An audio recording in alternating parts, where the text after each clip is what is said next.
የሰሜኑ የሀገሪቱ ክፍል ወደ ከፋ ምስቅልቅል እያመራ መሆኑን አመላካች ሁነቶች በየዕለቱ እየተበራከቱ ይገኛል። ከባድ ውጊያ ዳግም እየተቀሰቀሰ ሲሆን የኤርትራ ሰራዊትና የጦር ጀነራሎች የኢትዮጵያን ሉዓላዊ ግዛት ጥሰው ወደ ትግራይ ክልል ገብተዋል። የህወሓት ኃይሎችና የሻዕቢያ ሰራዊት በተሟላ አቅም ጥቃት ለመክፈትና ወደ 4 ኪሎ ለመገስገስ ዝግጅት ማጠናቀቃቸውንና ከባድ ውጊያ በቀናት ውስጥ እንደሚጀመር የመረጃ ምንጮቻችን ገልጸውልናል። ወዲህ ደግሞ ሰሞኑን የተቀሰቀሰውን ውጊያ የሸሹ የትግራይ ተወላጆች ወደ ሱዳን መግባታቸው ታውቋል። የኢትዮጵያ መከላከያ ሰራዊት በበኩሉ ለማንኛውም አይነት ጥቃት በቂ ዝግጅት ማድረጉንና በተጠንቀቅ ላይ እንደሚገኝ አስታውቋል። የኢትዮጵያ ሉዓላዊ ግዛትን ጥሰው ወደ ትግራይ የገቡ የሻዕቢያ አመራሮችና የጦር አዛዦች እነማን ናቸው? ወደ ትግራይ የገባው የኤርትራ ሰራዊት ምን ያክል ነው? ዘርዘር አድርገን በተከታዮቹ ደቂቃዎች እንነግራችኋለን። ወትሮውንም ከጅምሩ አንስቶ ትችቶችና ጥያቄዎች ሲቀርቡበት የነበረው የኢትዮጵያ ሀገራዊ ምክክር ኮሚሽን አሁን ደግሞ የምክክሩን ጉባኤ ከተጀመረ በኋላ አወያዮች ላይ ቅሬታ ተነስቶበታል። አወያዮች የምክክር ጉባኤውን ተሳታፊዎች ሀሳብ ለማስለወጥና ጫና ለማሳደር ተደጋጋሚ ጥረቶችን እያካሄዱና የተሳታፊዎችን ነጻነት እያሳጡ መሆኑን ከምንጮች የደረሰን ጥቆማ ያስረዳል። በሀገራዊ የምክክር ጉባኤ 20ኛ ቀን ውሎ ሐምሌ 27 ቀን 2018 ዓ.ም ይጀመራል ተብሎ የነበረው የርዕሰ ጉዳይ ተመካካሪ ቡድን ምክክር ሳይጀምር ቀርቷል። ጉዳዩ ምንድነው? በተከታዮቹ ደቂቃዎች ዝርዝር መረጃዎችን እናስደምጣችኋለን። የከበረ ሰላምታችን በያላችሁበት የዓለም ጫፍ ድረስ ክቡራን ተከታታዮቻችን ለሰዓቱ ያሰባሰብናቸውን አዳዲስና ወቅታዊ መረጃዎች ይዘን ቀርበናል። ከመረጃዎቹ በፊት ግን ለአዳዲስ ወቅታዊና ታማኒ መረጃዎች ቻናላችንን ሰብስክራይብ በማድረግ ቤተሰብ ይሁኑ።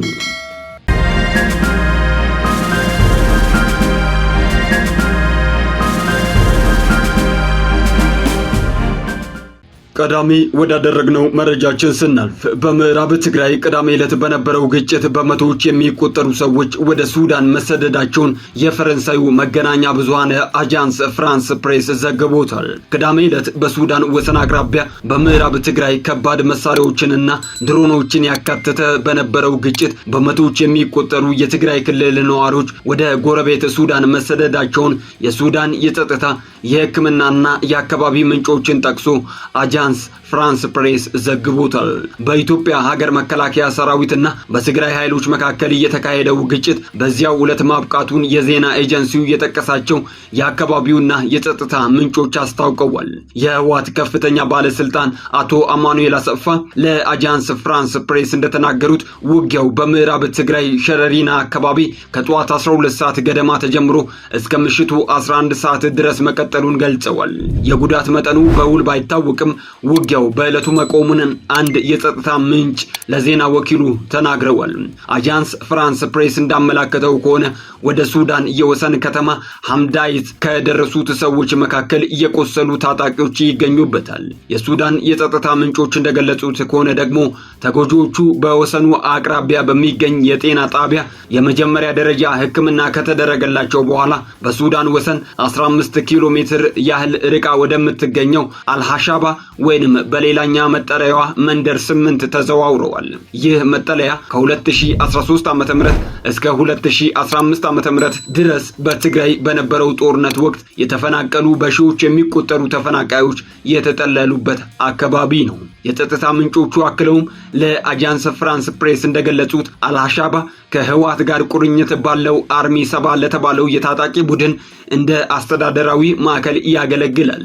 የዚህ ቡድን አባላት በትግራይ ጦርነት ወቅት ወደ ሱዳን የሸሹ ታጣቂዎች ሲሆኑ በኋላም ከሱዳን ጦር ሰራዊት ጎን በመሆን ተዋግተዋል።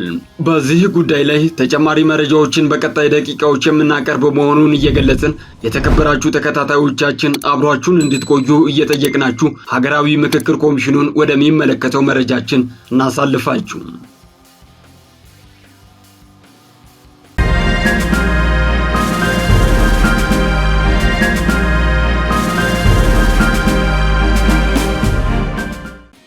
በሀገራዊ የምክክር ጉባኤ 20ኛ ቀን ውሎ ሐምሌ 27 ቀን 2018 ዓ.ም ይጀመራል ተብሎ የነበረው የርዕሰ ጉዳይ ተመካካሪ ቡድን ምክክር ሳይጀመር ቀርቷል። የሀገራዊ ምክክር ኮሚሽን ኮሚሽነር ፕሮፌሰር መስፍን አርአያ ሐምሌ 24 ቀን 2018 ዓ.ም በሰጡት መግለጫቸው በስልታዊ ቡድኖች ደረጃ የሚካሄደው ምክክር መጠናቀቁን ገልጸው የነበረ ቢሆንም ኮሚሽኑ እስከ ሐምሌ 29 ቀን ድረስ የስልታዊ ቡድኖች ምክክር እንዲቀጥል መወሰኑን ምንጮች ነግረውናል። ይሁንና ኮሚሽኑ ቀደም ሲል ይፋ ባደረገው መሰረት 8ቱ የርዕሰ ጉዳይ ተመካካሪ ቡድኖች በአጀንዳዎቻቸው ዙሪያ በምሁራንና ፓናል አማካኝነት ማብራሪያ ቀርቦላቸዋል። ከማብራሪያው በኋላ ግን የስልታዊ ቡድኖች ምክረ ሐሳብ የሚጠናቀሩ ተወካዮች ዳግም ምክረ ሐሳብ ወደ ማጠናቀር ስራዎች እንዲመለሱ መደረጋቸውንም ሰምተናል። ኮሚሽኑ ቅዳሜ ሐምሌ 25 ቀን 2018 ዓ.ም የምክክሩ ሂደትን እየመሩ ከሚገኙ አወያዮች ጋር ውይይት ማድረጉን የገለጹልን ምንጮች በውይይቱ ምክክሩ የደረሰበትን ደረጃ ከተገመገመ በኋላ ወደ ቀጣዩ ምዕራፍ ለመሸጋገር ተጨማሪ ቀናት እንደሚያስፈልጉ መረጋገጡን ጠቁመዋል። ምክክሩ በሁሉም ቡድኖች እኩል እየተራመደ አለመሆኑን በውይይቱ መገለጹንም ተረድተናል። ኮሚሽኑ የምክክሩን አጠቃላይ ሂደት አስመልክቶ በውይይቱ ባቀረበው ሪፖርት 16ቱ ስልታዊ ቡድኖች በሶስት ደረጃ ተከፋፍለው ደረጃ ላይ የሚገኙ መሆናቸውን አስቀምጠዋል። በመጀመሪያው ደረጃ ላይ የሚገኙ ቡድኖች ኮሚሽኑ ባስቀመጠላቸው የጊዜ ሰሌዳ መሰረት የምክረ ሐሳብ ቃለ ጉባኤያቸውን አደራጅተው የጨረሱ ናቸው። በሁለተኛው ደረጃ ላይ የሚገኙ ቡድኖች ደግሞ ምክረ ሐሳብ እያጠናቀሩ የሚገኙና ተጨማሪ ጊዜ የሚያስፈልጋቸው ሲሆኑ በሶስተኛ ደረጃ የተቀመጡ ደግሞ ምክረ ሐሳብ ከማጠናቀር ይልቅ አጀንዳ መሰብሰብ ላይ አተኩረዋል የሚል ወቀሳ የቀረበባቸው መሆናቸውንም ሰምተናል። ይህንኑ መሰረት በማድረግም ሰኞ ሐምሌ 27 ቀን ሊጀመር የነበረው የርዕሰ ጉዳይ ተመካካሪ ቡድን ምክክር በ3 ቀናት ያህል እንዲራዘም መወሰኑን አረጋግጠናል። ሶስተኛ ሳምንቱን እያጠናቀቀ በሚገኘው የምክክር ሂደት ወደ ኋላ ተመልሰው አጀንዳ ማሰባሰብ ላይ አተኩረዋል የተባሉ ስልታዊ ቡድኖች ተመካካሪዎችን ወደ ስምምነት የሚያደርሱ ምክረ ሐሳቦችን ከማደራጀት ይልቅ ዝርዝር ጉዳዮች ላይ ትኩረት አድርገዋል በሚል መገምገማቸውን ምንጮች ነግረውናል። ተመካካሪዎች የወከላቸውን ማህበረሰብ ጥያቄ ለማቅረብ ያደረጉት ጥረት የምክክር ሂደቱ በተቀመጠለት ጊዜ እንዳይጠናቀቅ አድርጓል በሚልም በውይይቱ ላይ ተነስቷል። 10 አባላት ባሉት ጥቃቅን ቡድን እንዲሁም 50 አባላት ባሉት ንዑስ ቡድን ደረጃ የተካሄዱ ምክክሮች ተመካካሪዎች መነሳት አለባቸው የሚሏቸው ጉዳዮች የሚነሱባቸው እንዲሁም ታቅደው የተቀረጹ መሆናቸውን የጠቆሙት ምንጮቹ 250 አባላት ባላቸው ስልታዊ ቡድኖች ደረጃ የሚደረገው ምክክር ግን ምክረ ሐሳቦቹ መጠናቀር የሚጀምሩበት ሂደት እንዲሆን ተደርጎ የተቀረጸ መሆኑን ገልጸዋል። ይሁንና በዚሁ ሂደት ምክረ ሐሳቦችን በተፈለገው መንገድ ያላጠናቀሩ ስልታዊ ቡድኖች ጥቂት የማይባሉ መሆናቸው ነው የተነገረው። በሶስተኛ ደረጃ ላይ የተቀመጡት እነዚህ ቡድኖች በ3 ቀናት ውስጥ የአጀንዳ ምክረ ሐሳቦችን በአግባቡ አጠናቅረው ወደ ቀጣዩ ምዕራፍ እንዲሸጋገሩ አቅጣጫ ያስቀመጠው ኮሚሽኑ ከነዚህ ቡድኖች ቀድመው ስራቸውን ያጠናቀቁ ቡድኖች ተመሳሳዩን ተግባር በማከናወን ምክረ ሐሳባቸውን እንዲከልሱ ማዘዙንም ሰምተናል። በዚሁ ርዕሰ ጉዳይ ተመካካሪ ቡድኖች ደረጃ የሚካሄደው ምክክር ሐሙስ ሐምሌ 30 ቀን 2018 ዓ.ም እንደሚጀመር ተለዋጭ እቅድ መያዙንም አረጋግጠናል። በሌላ በኩል 160 አወያዮችን አሰልጥኜ አሰማርቻለሁ ያለው ኮሚሽኑ የስራ ስነ ምግባራቸውን ጠብቀው በማይሰሩ አወያዮች ላይ እርምጃ እንደሚወስድ ማሳወቁንም ምንጮች ገልጸውልናል።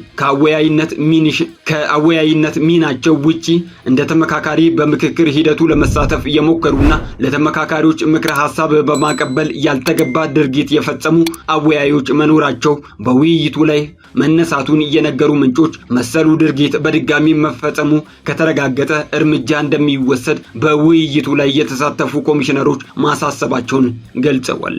መሰል ድርጊት ላይ መሳተፋቸው የተረጋገጠባቸው አወያዮች ከምክክር ሂደቱ እንዲወጡ ማድረግን ጨምሮ በሕግ የሚጠየቁበት ሁኔታ እንደሚኖርም መነገሩን ሰምተናል።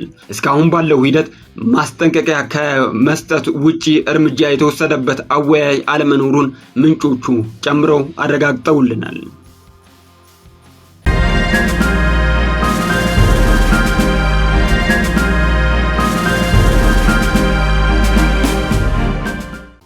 በመጨረሻ የኤርትራ ወይንም ሻዕቢያ ወታደራዊና ሲቪል አመራሮች እንዲሁም የድንበር አካባቢ ነዋሪዎች ሉዓላዊ ድንበር ተሻግረው በኢትዮጵያ የትግራይ ክልል ጉልማሃዳ ወረዳ ዝባን ሁጹ በተባለ ስፍራ መግባታቸው ታውቋል። በስፍራው የህወሓት ማዕከላዊ ኮሚቴ አባል ፍስሐ ኃይላይ፣ የትግራይ ኃይል አመራሮች፣ የኤርትራ ወይንም የሻዕቢያ ወታደራዊ አመራሮች፣ የኤርትራ ሰናፋ አካባቢ መንግስታዊ ሲቪል አመራሮች እንደነበሩ ተረጋግጧል። የትግራይ ክልል መገናኛ ብዙሃን የህዝብ ለህዝብ ግንኙነት መድረክ ተካሂዷል ሲሉ ስለ ሁነቱ ዘግበዋል። ከኤርትራ የመጡት የሰንአፈ አስተዳደር አቶ እድሪስ አሊ የኤርትራና ትግራይ ህዝቦች በታሪክ በባህልና በማንነት የተሳሰሩ ናቸው። አሁን በሁለቱ ህዝቦች መካከል የልማት እንጂ የጥይት ድምጽ ሊሰማ አይገባም ብለዋል። የህወሓት ማዕከላዊ ኮሚቴ አባል ፍስሐ ኃይላይ የህዝቦቹ ታሪክ ባህልና ማንነት አንድ መሆኑ እንደተጠበቀ ሆኖ አብሮ በሰላም የመኖርና የመስራት ባህል አላቸው። የጋራ ጠላት ሲገጥማቸውም አብረው ታግለው የሚያሸንፉ መሆናቸውን የደርግን ስርዓት ለመጣል የተደረገው ትግል አብነት ነው ብለውታል። በአብሮነት ጉዞ ውስጥ ችግሮች አልነበሩም ማለት ባይቻልም ዋናው ነገር ሁለቱ ህዝቦች ችግሮቻቸውን አርመው እንዳይደገሙ ከልብ ከሰሩና በመጪው እድላቸው ላይ አብረው ከወሰኑ የተሻለ ሰላምና ልማት ማረጋገጥ ይቻላል ሲሉም ገልጸዋል። የጽምዶ እንቅስቃሴ አካል ነው በተባለው በዚህ ግንኙነት የኤርትራ ወይንም የሻዕቢያ ወታደራዊና ሲቪል አመራሮች ድንበር አልፈው ጉልማሃዳ ወረዳ ሲገቡ አቀባበል በተደረገላቸው ወቅት የትግራይና ኤርትራ ህዝቦች የሰላምና ልማት ጥምረት ጽምዶ የሚል መልእክት የያዘ ባነር ከፊት ታይቷል። አሁን ላይ ትግራይ ክልልን እያስተዳደሩ ያሉ የህወሓት አመራሮች ከፕሪቶሪያው የሰላም ስምምነት መፈራረም በኋላ ከፌዴራል መንግስት ጋር ያለው ግንኙነት ከሻከረው የፕሬዝዳንት ኢሳያስ አፈወርቂ አስተዳደር ጋር ግንኙነት መጀመራቸው በተደጋጋሚ ሲነገር ቆይቷል። በተለይ የሰላም ስምምነቱ ተፈርሞ ብዙ ሳይቆይ ነበር ግንኙነቶች እንዳሉ ሲነገር የነበረው። ከቅርብ ጊዜ ወዲህ ደግሞ ግንኙነቱ ጽምዶ በሚል ይበልጥ ተጠናክሯል። የቀድሞ የትግራይ ጊዜያዊ አስተዳደር ፕሬዝዳንት አቶ ጌታቸው ረዳ ከወራት በፊት ከሻዕቢያ ጋር የሚደረግ ግንኙነት እጅግ የከፋ መዘዝ ይዞ እንደሚመጣ ሲያስጠነቅቁ ቆይተዋል። በፕሪቶሪያ ሰላም ስምምነት አኩርፎ ከኢትዮጵያ መንግስት ጋር የተጣላ ኃይል ጋር ተሰልፈ የኢትዮጵያን መንግስት ማስወገድ የሚቻልበት እድል ካለ ብለህ መንቀሽቀሽ በጣም አደገኛ ነው ሲሉም ነበር ያስጠነቀቁት። ሌላኛው በትግራይ ጦርነት ወቅት የፊት ወታደራዊ አመራር የነበሩት ሌተናል ጀነራል ጻድቃን ገብረትንሳኤ ከወራት በፊት የህወሓት አመራሮች የወንጀል ስራቸውን ወይንም የቀድሞውን ጦርነት የተገባበትን ውሳኔ ጨምሮ ለመሸፈን ከሻዕቢያ ወይንም ከኢሳያስ አፈወርቂ መንግስት ጋር ሽርክና ወይንም ጽምዶ በመፍጠር ጦርነት ለመቀስቀስ እየሰሩ ነው ሲሉ ኮንነዋቸዋል። የትግራይ ጄኖሳይድ ኮሚሽን ባጠናው ጥናት በትግራይ ጦርነት ወቅት 75 በመቶ የግፍና የወንጀል ስራዎች የሰራው የኤርትራ ሰራዊት እንደሆነ በማመላከት ከኢሳያስ መንግስት ጋር በመተባበር ጽምዶ መፍጠር ጥፋት እንደሚያመጣ በማመን ህዝቡ የሚደግፈው ተግባር እንዳልሆነ አደገኛ መዘዝ ይዞ የሚመጣ እንደሆነም አስጠንቅቀው ነበር።